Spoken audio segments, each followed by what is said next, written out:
নীলাঞ্জনো জয় মাধব নীলাঞ্জনো জয় মাধব নীলাঞ্জনো জয় মাধব নীলাঞ্জনো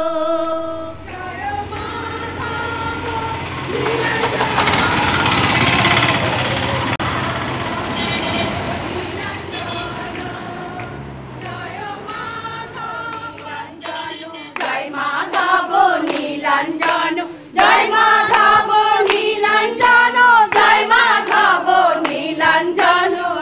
মাধব নীলাঞ্জনো জয় মাধব নীলাঞ্জনো জয় মাধব নীলাঞ্জনো জয় মাধব নীলাঞ্জনো জয় মাধব নীলাঞ্জনো জয় মাধব নীলাঞ্জনো জয় মাধব নীলাঞ্জনো জয় মাধব নীলাঞ্জনো জয় মাধব নীলাঞ্জনো জয় মাধব নীলাঞ্জনো জয় মাধব নীলাঞ্জনো জয় মাধব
অমাবস্যা তিথিতে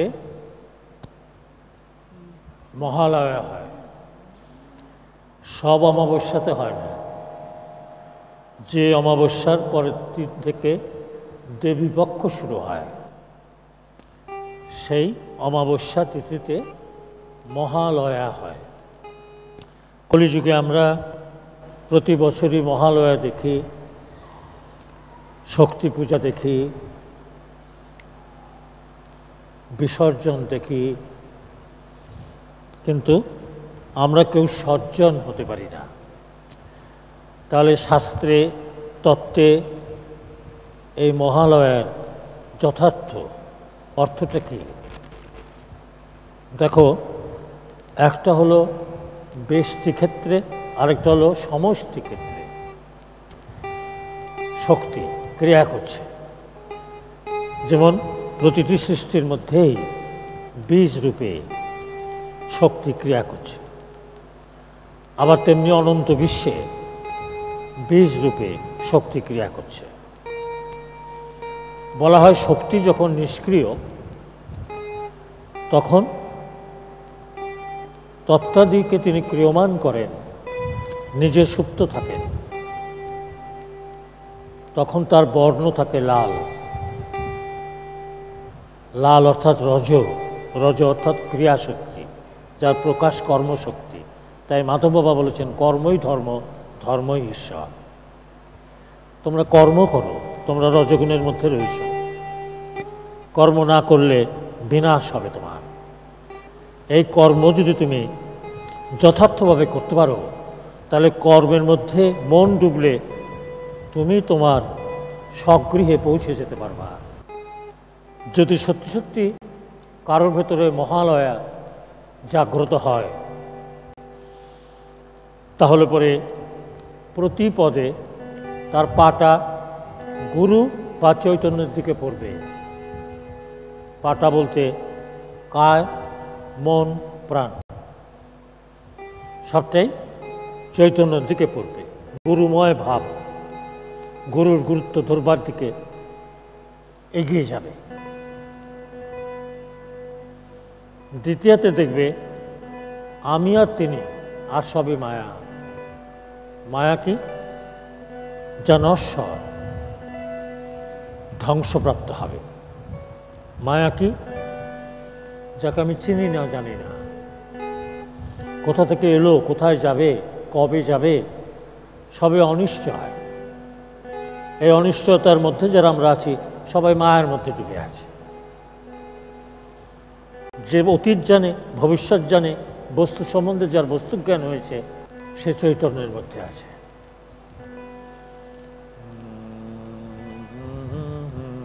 তাহলে যে অবস্থায় গেলে, যে গুরুত্ব দিতে পারলে মায়া থেকে তুমি মুক্তি পাবে এবং চৈতন্যে জাগ্রত হতে পারবে, সেটা হলো তোমার দেহের মধ্যে যদি মহালয়া হয়, পরের দিন যদি তুমি ঈশ্বরের ভাবনায় ভাবিত হতে থাকো, তারপরের দিন অর্থাৎ ক্রমে ক্রমে, এখানে যে তার পরের দিনই হবে তার মানে নয়, তারপরেই তোমার মধ্যে আসবে যে আমি এবং তিনি আর সবই মায়া। আমিও মায়া, তবে যেহেতু আমি তার গুরুত্ব ধরেছি, সুতরাং আমি জেনেছি আমি মায়া, সুতরাং আমি মায়া নই। যে জানে আমি মায়া, যে জানে আমি অজ্ঞান, সে মায়া নয়, সে অজ্ঞান নয়। যে জানে না সেই অজ্ঞান হয়, সেই মায়ার মধ্যে পড়ে থাকে।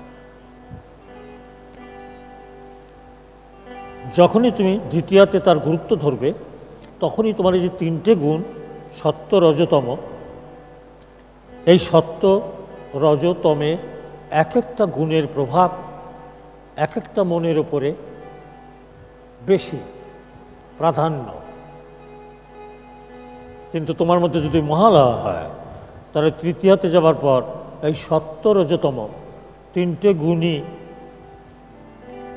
একত্রিত হয়ে একটা সাম্যাবস্থায় তোমাকে নিয়ে যাবে, যেটাকে বলা হয় ত্রিশূল। সত্য, রজতম একটা স্ট্যান্ডে চলে এলো। তুমি কোনো গুণের দ্বারাই প্রভাবিত হবে না। ঠিক আছে? এই হলো তৃতীয়ার তত্ত্ব। যখন কোনো গুণের দ্বারাই তুমি প্রভাবিত হবে না, যখন যেমন তখন তেমন, যার সঙ্গে যেমন তার সঙ্গে তেমন, যেখানে যেমন সেখানে তেমন, ঠিক আছে না? তোমার নিজস্ব কোনো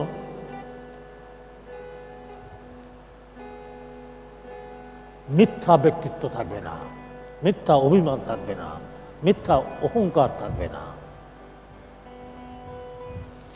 তাহলে চতুর্থটিতে যেয়ে তুমি ধর্ম, অর্থ, কাম, মোক্ষ এই চতুর্বর্গ ধরতে পারবে।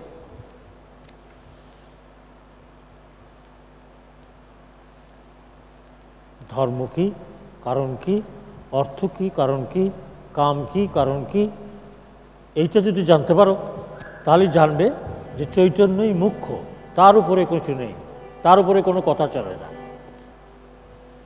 যতক্ষণ তুমি অজ্ঞান মায়ার মধ্যে পড়ে আছো ততক্ষণ তুমি দামালগিরি করছো। দামাল, দামাল থেকে আসছে মাতাল, দামাল থেকে আসছে দালাল,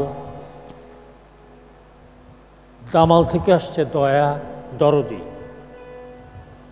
এগুলো সব দামাল প্রকৃতি থেকে আসছে, অজ্ঞান প্রকৃতি থেকে। তাই এদের নাম হলো ভাম। আরেকদিকে ভীমকে, যে চৈতন্যে লক্ষ্মীভূত, কর্মে অনুগত, মহাপ্রভু ছোট হরিদাসকে বলল, এখনই গঙ্গায় যে প্রাণ বিসর্জন দাও, তুমি আমার কথার অবাধ্য হয়েছ। তার সঙ্গে তর্ক করলো না, বিচার করলো না, তার ভুল ধরলো না, তার ত্রুটি ধরলো না, সোজা গঙ্গায় ঝাঁপ দিয়ে মরে গেল। ভামেরা বলবে যে বোকা ছিল তাই, আমরা হলে কি মরতাম? মহাপ্রভুর সঙ্গে লড়ে যেতাম।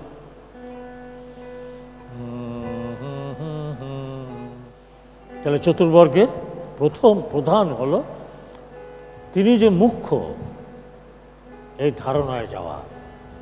আধ্যাত্মিকতা বলছে তিনি যে মুখ্য, এই ধারণায় তোমার প্রকৃতিতে যদি সেটা প্রতিষ্ঠা না পায় তাহলে তুমি একটা মূর্খ, মূঢ়, অজ্ঞান,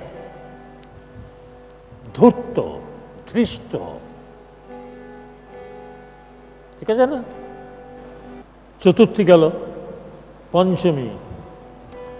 পঞ্চমীর দিন যখনই চতুর্বর্গ তোমার মধ্যে এলো তখনই প্রেমের জন্য তোমার মধ্যে ব্যাকুলতা আসবে। ঈশ্বর তোমাকে যে দেবেন তার প্রথম সম্পদ হলো প্রেম। প্রেম দিলে তোমার কাছে সবাই সমান। ঠিক আছে না? সবাই সমান। যখনই খাতিরের জন তোমার আছে ততক্ষণ পর্যন্ত তুমি খ্যাতির পেছনে দৌড়াচ্ছ। ভালো করে চিন্তা করো এইসব কথাগুলো। আর যদি সবাইকে সমান চোখে দেখো তাহলে তুমি জ্ঞান পাবে, প্রেম পাবে। প্রেমের জন্য যখন তুমি ব্যাকুল তখন ষষ্ঠীতে দেখবে ষড়রিপু তোমাকে বাধা দিচ্ছে। কাম, ক্রোধ, লোভ, মোহ, মদ, মৎসর্য। এই শক্তির বোধন হলো, শুরু হলো যে আমি পারবো না। তুমি যদি আমার সহায় না হও, এদের হাত থেকে রক্ষা পায় এমন শক্তি জগৎ ক্ষেত্রে নাই। ষষ্ঠীতে বোধন হলো, হলো না? অর্থাৎ ষড়রিপু তোমার আয়ত্তে এলো। ষড়রিপু আয়ত্তে এলেই সপ্তমীতে সপ্তক জ্ঞান কি তুমি জানবে।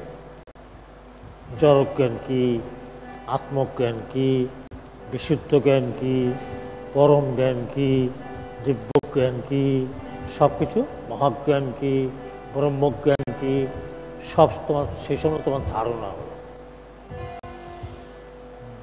তত্ত্ব না জানলে তুমি সত্যকে জানতে পারবে না। জানতে পারে কে? যার আনকন্ডিশনাল সারেন্ডার হবার মতো, যার সত্তা, সে কিছু বোঝে না, তুমি সব। ষড়রিপুকে তো তুমি আয়ত্ত করে দিয়েছে তোমার মা, তোমার শক্তি, শক্তিময়ী তোমার মা।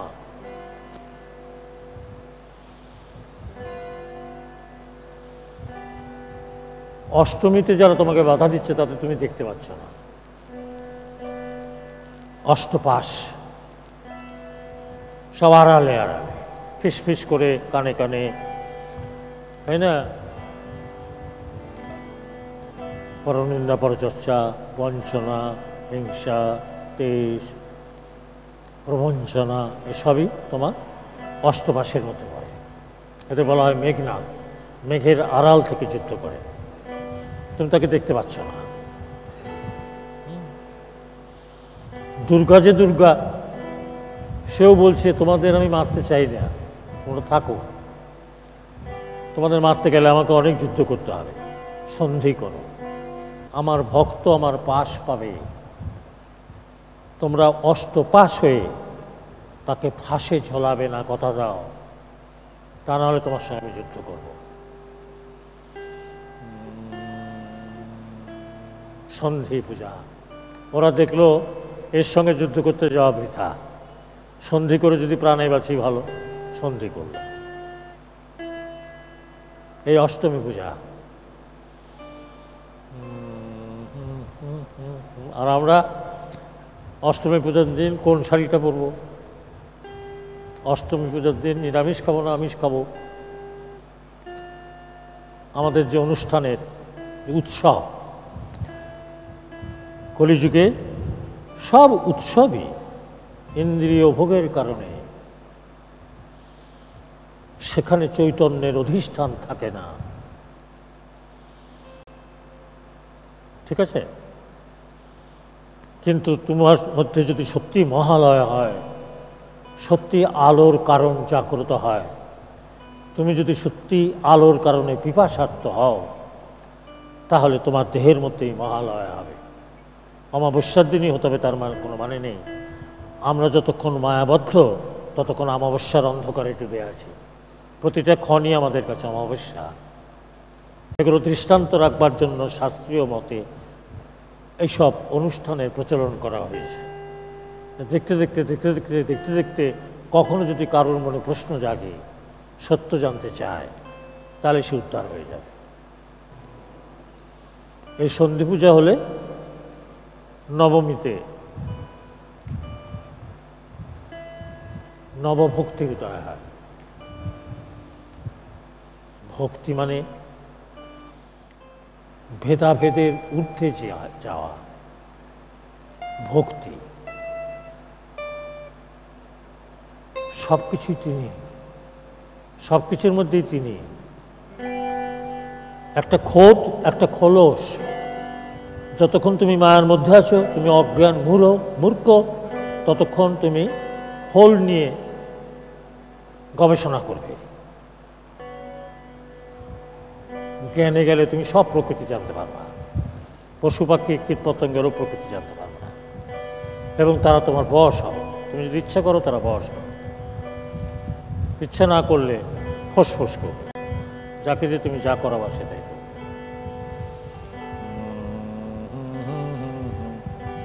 তাহলে এই দশমীতে বিসর্জন, পরেরগুলো আর না বললাম। একাদশী, দ্বাদশী, ত্রয়োদশী, চতুর্দশী, পূর্ণিমা। পূর্ণিমায় তুমি পূর্ণতায় পৌঁছবে। এবার তো তত্ত্ব বললাম, মহালয়ার তত্ত্ব।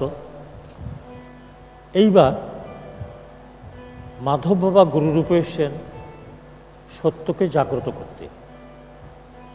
সুতরাং তার যা কিছু সব স্বতন্ত্র, সব ভিন্ন। প্রথাগত ধর্ম, কর্ম, সাধন, ভজন, আসন, উপাসনা সব কিছুই ভিন্ন তার। এটা খুব ইম্পর্টেন্ট, সেজন্য আজকে একটু বলি। আমাদের দেহের মধ্যে তিনটে স্তর, স্বর্গ, মর্ত্য, পাতাল। স্বর্গ হলো কণ্ঠের উপরে, কণ্ঠ থেকে নাভি পর্যন্ত মর্ত্য, নাভির তলটা পাতাল। আমরা সবাই পাতালবাসী, অন্তিম কলি, আমরা সবাই পাতালবাসী। পা যার বেতালে ফেলে সে মানুষ নয়, অমানুষ। মানুষ দেহে অমানুষ। মাধব বাবা বলেছেন অমানুষের আবার কিসের সাধন ভজন, তাদের কোনো সাধন ভজনের কোনো দাম নেই। সারা রাত দিন ধরে আঙ্গুল ঘোরালেও তার কিছু হবে না। তাহলে আগে পাতাল থেকে মর্তে আসতে হবে। তাহলে আমার সাধন ভজন দিয়ে আমি মর্তে যাব কি করে? সেখানে সত্যযুগের ধারায় মাধব বাবা বললেন তুমি ক্রমে চলো, নিয়মে চলো, পরিমিতি বোধের মধ্যে আসো। ক্ষুধা স্বয়ং ঈশ্বর শক্তি, ক্ষুধা রূপেণ সংস্থিতা।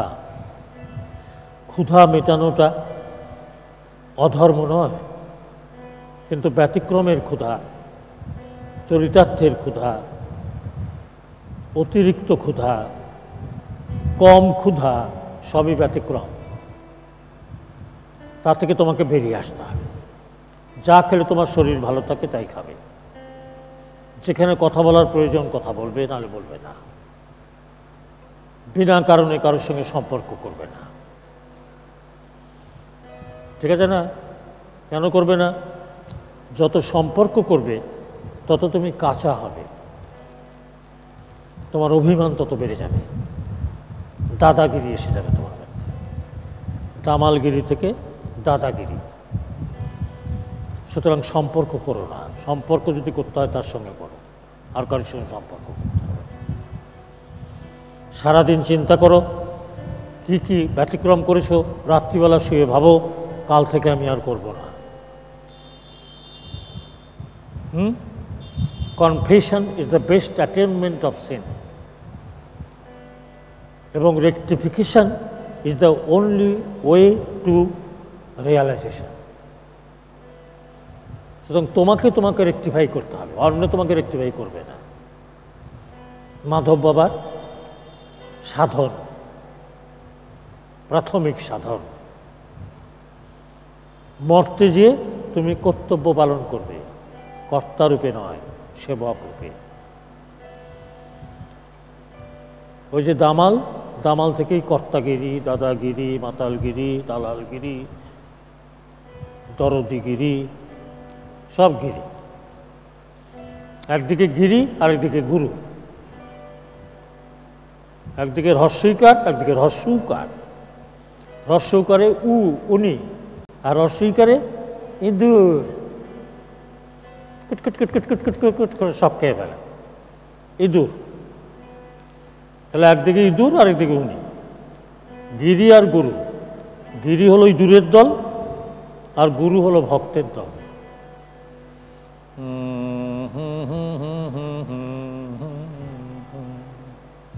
এইবার তৃতীয় জায়গায় হলো, তিনি তো এইসব কথা বলেছেন, আমাদের ক্ষমতা কোথায় যে আমি নিজেকে রেকটিফাই করব? আমি মদ খাই, নেশা করি, সেখান থেকে আমি বেরোবো কী করে? আমি জানি এটা খারাপ, কিন্তু আমার সে ক্ষমতা নেই।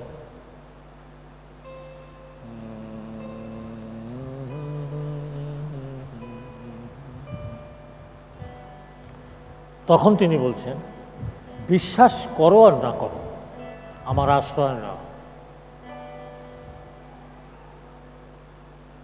আমার আশ্রয় যদি তুমি নাও, তুমি যদি আমার চর্চা করতে শুরু করো, তাহলে পরে তুমি সমাধান পেয়ে যাবে, সহায় শক্তি পেয়ে যাবে। বলছেন আমি সাধারণভাবে তিনটে শক্তি রেখে যাচ্ছি: সর্বরোগহর, সর্বদুঃখহর, সর্ববিঘ্নহর। ভাদুতে সর্বরোগহর সম্ভব, এটা দিনে দিনে স্পষ্ট থেকে স্পষ্ট হচ্ছে। যে কোনো রোগ নিরাময় হচ্ছে, আমি নিজেই অবাক হয়ে যাচ্ছি।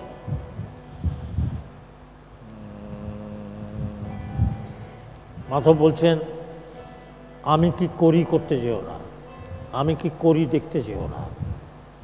তুমি আমি এক নই, তোমার করার আমার করার মধ্যে অনেক তফাৎ আছে। আমি যা বলি সেটা করো, তার মধ্যে আমার বল দেওয়া আছে। তাহলে মহালয়া মানে যুদ্ধ, ঠিক আছে না? সে যুদ্ধে যদি আমরা সবাই ব্রতী হই তাহলে এই মহালয়ার সার্থকতা। আলেয়া থেকে আলোতে যাব, মায়া থেকে চৈতন্যে যাব, মিথ্যা থেকে সত্যে যাব, এই সংকল্প করো। কিভাবে যাবে? যদি নিজে পথ খুঁজে না পাও, সৎসঙ্গ করো, সেখান থেকে পথের সন্ধান পাবে। ঠিক আছে না?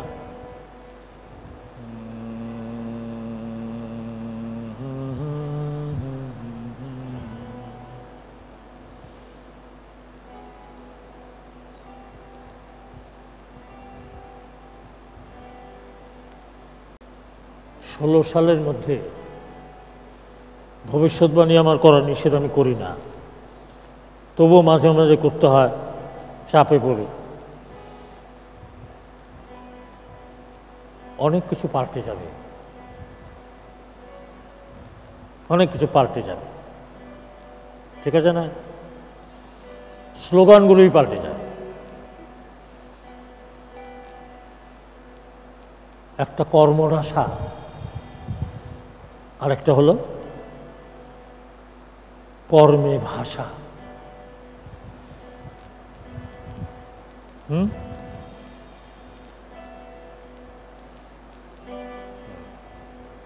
সুতরাং কর্মে কোনো বিঘ্নের সৃষ্টি করো না কেউ। পারো তো কর্মভাবে ভাসতে থাকো, তোমার চিদাকাশে একদিন চৈতন্য ভাসবে, কর্মের মধ্যেই তোমার মন ডুববে। এখন পূজা আশ্চাতে তোমার মন ডোবাতে পারবে না।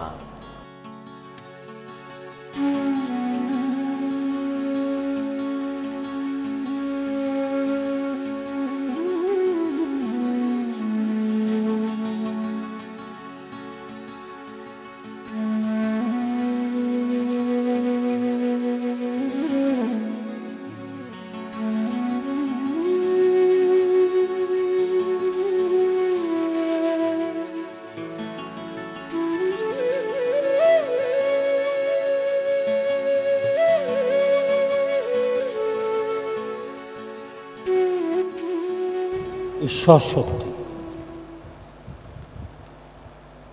ওঙ্কার রূপে, বীজ রূপে অনন্ত সৃষ্টি অণুতে পরমাণুতে মিশে আছে। মানুষের মধ্যে সচেতনভাবে,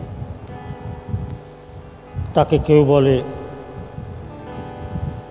রাধা,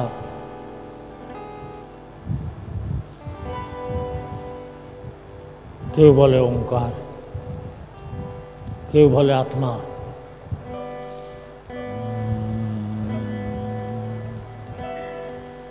যোগীরা বলে কুলকুণ্ডলিনী শক্তি। সব কিছুর মধ্যে ছেড়ে দাও, মানুষের মধ্যে সেই শক্তিটা রয়েছে। সে নিজে সুপ্ত, তার বিচ্ছিরণ থেকে যে শক্তি, সেই শক্তিতে আমরা নড়ছি চড়ছি। যখন তিনি সুপ্ত, তখন তার রং লাল, রজ। কর্ম করো। আমাদের গঙ্গা মা, তিনি দেহে নেই এখন, আমাদের মঞ্জুশ্রী সেন মজুমদার খুব কাছাকাছি সেবা করার সুযোগ পেয়েছিল মাকে। জানো মঞ্জুশ্রী, ঘরে ঘরে আমার ছবি যাবে।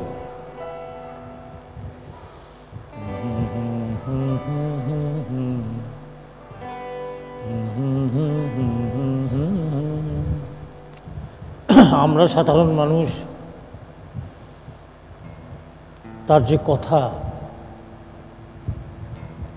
সেই কথা হিসেবেই গ্রহণ করি। তা মঞ্জুশ্রীদি খুব সঙ্গোপনে মায়ের ছবির ব্লকটা সংরক্ষণ করেছিলেন। আমাকে একদিন বললেন যে জানো নীলাঞ্জন, একটা সময় আসবে ঘরে ঘরে মায়ের ছবি যাবে, আমি ব্লকটা রেখেছি। আমরা যত্ন করে রাখো। কিছুদিন পরে তার ব্লকটা হারিয়ে গেল, কে নিল ভগবান জানে। আমাকে এসে বলল যেন আমার ব্লকটা হারিয়ে গেছে। আমরা ভালো হয়েছে বলে, তুমি বলছো ভালো হয়েছে বলে, হ্যাঁ। দেখো, গঙ্গা মা যার ঘরে যাবে সে ছবি হয়ে যাবে। শক্তি জাগ্রত হলে এই ঘরে তিনি দীপ্যমান থাকবেন, আর কেউ থাকবে না। এটা চার দেয়ালের ঘর ভরে নেই, মনুষ্যদেহ ঘর। তাই তিনি বললেন, শাশ্বত সত্যের বাণী ভব কর্ণধার, সে বাণী ধ্বনিত হোক বিশ্ব পারাবার। জাগিয়া জাগাও তুমি মানব সন্তান, মানবিকতার ধর্মে সবে হও আগুয়ান। বুঝছ? অর্থাৎ জাগিয়া জাগাও। কে জাগবে? মাই জাগবে। কেন জাগবে? তাকে মা বলে মান দিতে হবে, তবে তো সে জাগবে। তাহলে জাগবে কেন? বাচ্চারা যতক্ষণ মা মা করে না ডাকে, রান্না করছে, মা কি ছুটে যাবে? যাবে না।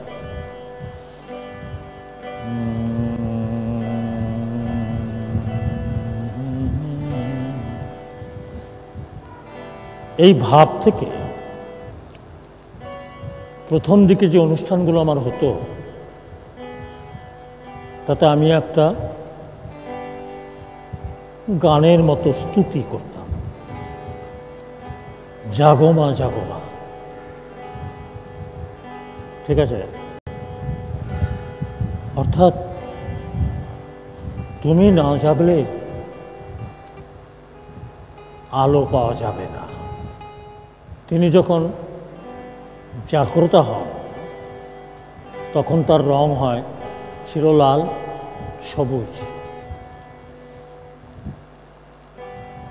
তিনি জাগ্রত হলেই আমি রইলাম না আর অবুঝ, আমি সবুজ। স্বয়ং সম্বন্ধে আমার বোঝাও।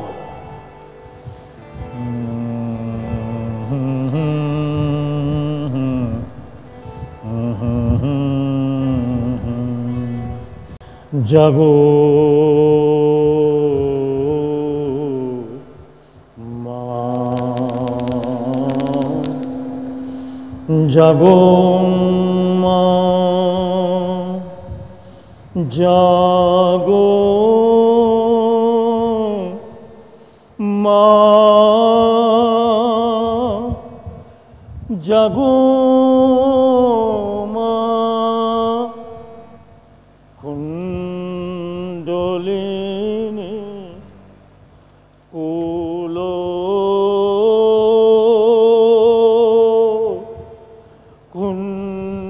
কুণ্ডলিনী। কুল অর্থে বিশ্ব, অনন্ত বিশ্ব। মাধব বাবা বলেছিলেন, যদি কুলকুণ্ডলিনী জাগ্রত করতে হয়, বিশ্বের মেরুদণ্ডের কুলকুণ্ডলিনী জাগ্রত করবে। কুল অর্থাৎ অনন্ত বিশ্ব, বাইরে ভেতরে কুণ্ডলীকৃত হয়ে যিনি সব কিছুকে ক্রিয়মান করছেন, তিনি হলেন সেই মহাশক্তি, কুলকুণ্ডলিনী শক্তি। ভক্ত তার চরণে যদি প্রার্থনা না রাখে যে মা তুমি জাগো, তোমার অবুঝ সন্তানদের সবুজের পরশ দাও।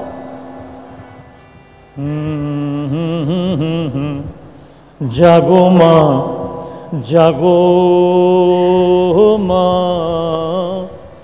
জাগো মা, জাগো মা, জাগো মা, জাগো মা, জাগো মা, জাগো মা, জাগো মা। প্রার্থনা রাখতে হবে, তোমার নিজের স্বার্থের জন্য নয়, অনন্তের কারণে, আলোর কারণে, ধর্মের কারণে, গুরুর মহিমা প্রকাশের কারণে তুমি তার চরণে প্রার্থনা রাখো যে মা তুমি জাগো, আমরা তোমার অবুঝ সন্তান, তোমার সবুজের পরশ না পালে আমাদের পক্ষে সম্ভব নয় জাগ্রত হওয়া। তুমি মা গঙ্গা,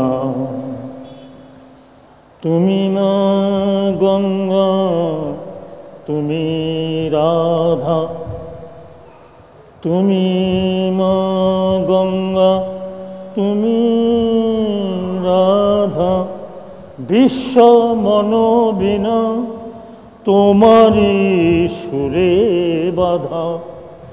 তুমি মা গঙ্গা, তুমি রাধা, বিশ্ব মনোবিনা তোমারি সুরে বাধা। তুমি মা জ্ঞান, তুমি মা জ্ঞান, প্রেম ভক্তি, তুমি মা জীবে জীবনী শক্তি।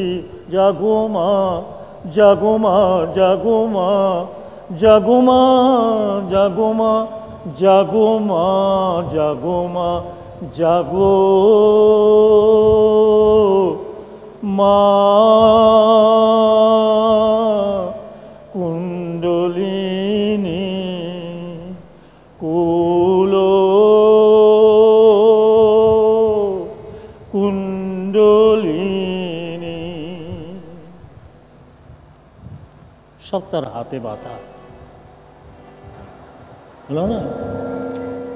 তাসকে চতুর্দশ ভুবন জয় করবার কারণে ভুবন মোহিনী রূপে তাকে জাগ্রত হতেই হবে। সর্বচক্র করে দীর্ণ, সর্বচক্র করে দীর্ণ, সর্বচক্র করে দীর্ণ, পরমানন্দে হয়ে মা পূর্ণ। মাধব সনে সহস্রারে লীলা করো মা কুতূহলে। তুমি ক্রীড়া করো মা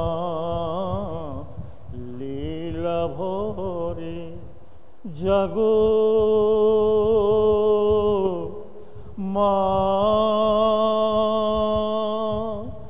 জাগো মা, জাগো মা, জাগো মা, জাগো মা, জাগো মা।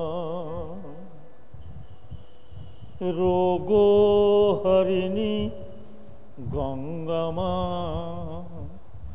দুঃখ মোচিনী গঙ্গা মা, বিঘ্ন বিনাশিনী মা জাগো, জাগো মা, জাগো, জাগো মা, জাগো মা, জাগো মা, জাগো মা, জাগো মা। কুণ্ডলিনী কুল কুণ্ডলিনী। চক্রগুলো সব ভেদ করতে হবে। সবুজ থেকে গোলাপি রং, গোলাপি থেকে সোনালি রং, সোনালী থেকে দিব্যজ্যোতি, তিনি দিব্য শক্তি, জ্যোতির্ময়ী, শক্তিময়ী। তিনি হলেন মহাশক্তি, মহামায়া, জগজ্জননী, মাধবঘরণী। তাই বলছে সর্বচক্র করে দীর্ণ, সর্বচক্র করে দীর্ণ, পরমানন্দে হয়ে মা পূর্ণ। মাধব সনে সহস্রারে লীলা করো মা কুতূহলে। তুমি ক্রীড়া করো মা লীলা ভরে। জাগো মা, তুমি জাগাও মা বিশ্ব মানবেরে, জাগাও মা, জেগে করো মা, জেগে করো মা মাধব নাম। জয় মাধব, জয় মাধব, জয় মাধব, মাধব, জয় মাধব নাম। এ দিনের নাম, এ কালের নাম, এ যুগের নাম, সর্বযুগের নাম। জয় মাধব, জয় মাধব, জয় মাধব। এ নাম কলির নাম, এ নাম দাপরের নাম, এ নাম সত্যের নাম, এ নাম কলির নাম। জয় মাধব, জয় মাধব, জয় মাধব, জয় মাধব, জয় মাধব নাম। জ্বরের নাম, জীবের নাম, শিবের নাম। জ্বরের নাম, জীবের নাম, শিবের নাম, এ নাম সর্বজনার নাম। জ্বরের নাম, জীবের নাম, শিবের নাম, এ নাম সর্বজনার নাম। ইসলাম, খ্রিস্টান, বৌদ্ধের নাম। ইসলাম, খ্রিস্টান, বৌদ্ধের নাম, এ নাম সর্বধর্মের নাম। জয় মাধব, জয় মাধব, জয় মাধব। আমার নাম, তোমার নাম, সবার নাম। আমার নাম, তোমার নাম, সবার নাম, এ নাম সর্বজনার নাম। সূর্য, চন্দ্র, তারার নাম। সূর্য, চন্দ্র, তারার নাম, এ নাম সর্বজনার নাম। জয় মাধব, জয় মাধব, জয় মাধব, জয় মাধব, জয় মাধব। রাঘব নাম, যাদব নাম, কেশব নাম। রাঘব নাম, যাদব নাম, কেশব নাম, এ নাম রামকৃষ্ণের নাম। এ নাম সর্ব অবতারের নাম। জয় মাধব, জয় মাধব, জয় মাধব, জয় মাধব, জয় মাধব, জয় মাধব, জয় মাধব, জয় মাধব, জয় মাধব, জয় মাধব। জয় মাধব, জয় মাধব, জয় মাধব। জয় মাধব জয় মাধব জয় মাধব নীলাঞ্জন জয় মাধব নীলাঞ্জন জয় মাধব জয় মাধব জয় মাধব নীলাঞ্জন জয় মাধব নীলাঞ্জন জয় মাধব জয় নীলাঞ্জন জয় মাধব জয় নীলাঞ্জন জয় গঙ্গা জয় গঙ্গামা জয় গঙ্গামা জয় গঙ্গামা জয় গঙ্গামা জয় গঙ্গামা জয় গঙ্গামা